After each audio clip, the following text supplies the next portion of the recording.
মাত্র ১১ বছর বয়সে ১৯৯০ সালে ১০,০০০ টাকা দিয়ে শুরু করেন তুষ ও হারিকেন পদ্ধতিতে হাঁসের ডিম থেকে বাচ্চা উৎপাদন ও পালন।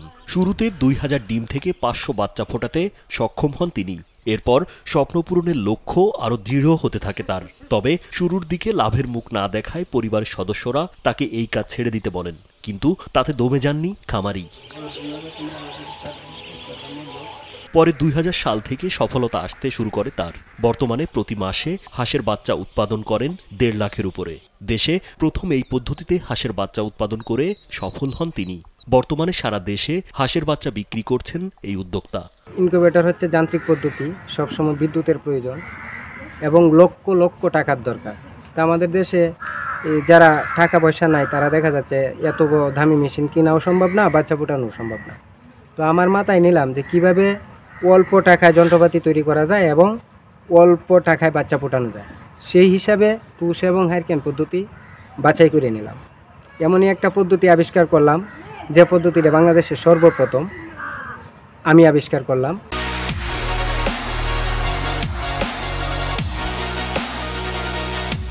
বলছিলাম নেত্রকোনার মদন উপজেলার কুঠুরিকোনা গ্রামের ইয়াসিন মিয়ার কথা।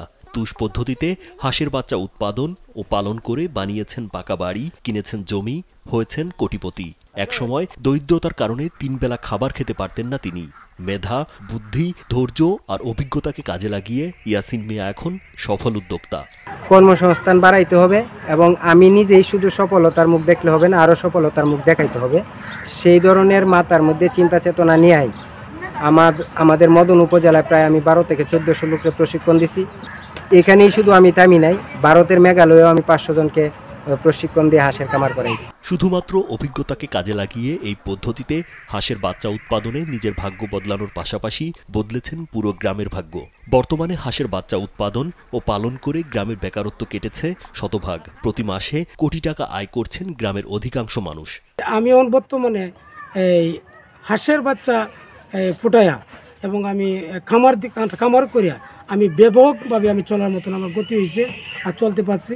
আর বর্তমানে আমি যে ব্যাপকভাবে আমি মানুষকেও আমি শিকারের মতন ব্যবস্থা করছি। হাঁসের হ্যাচারি ইয়াসিন ভাই ছিল, তখন আমরা ওনার কাছ থেকে পরামর্শ নিয়ে হ্যাচারি শুরু করার পরে এখন দেখা গেছে যে আমাদের কুটুরিকোনা গ্রামকে সারা বাংলাদেশ চিনে এবং বিশ্বের অনেক জায়গায়ও চিনে।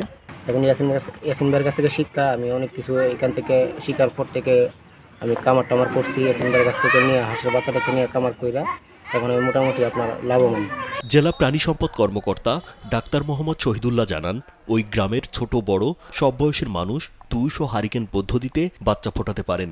এ পেশার লোকজনদের উন্নতির জন্য সরকারি ও বেসরকারি প্রতিষ্ঠানকে এগিয়ে আসার আহ্বান জানান তিনি। বিভিন্ন ব্যাংক এবং এনজিওকে তার এই সফলতাকে মানুষের দূরগোড়ায় পৌঁছে দেওয়ার জন্য এগিয়ে আসার আহ্বান জানাচ্ছি এবং এই কার্যক্রম যেন সারা বাংলাদেশে ছড়িয়ে যায় এই আশাবাদ ব্যক্ত করছি এবং আমি অত্র অঞ্চলের খামারিদের উত্তরোত্তর সমৃদ্ধি কামনা করছি। উদ্যোক্তাদের জন্য সরকারি পৃষ্ঠপোষকতার কথা ভাবা হচ্ছে বলে জানান জেলা প্রশাসক বনানী বিশ্বাস। এই ইনোভেশনটি সারা বাংলাদেশ ব্যাপী পরিচিত করে দেওয়া উচিত ছিল। যদি সারা বাংলাদেশ ব্যাপী আমরা এটি পরিচিত করে দিতে পারতাম তাহলে কিন্তু এটি অর্থনৈতিকভাবে সফল হতে পারত। যাই হোক, যেই পর্যায়ে আছে এই জায়গা থেকে আমরা শুরু করব। আমাদের মূল কাজ হবে যে পুরো বাংলাদেশে তাকে সুযোগ করে দেওয়া এবং তাকে বিভিন্ন ট্রেনার হিসাবে অন্য কোনো জেলায় যদি শুরু করতে যায় তাকে আমরা ট্রেনার হিসাবে পাঠালে উনি ট্রেনিং দিল, উনি জনগণকে উদ্বুদ্ধ করলো।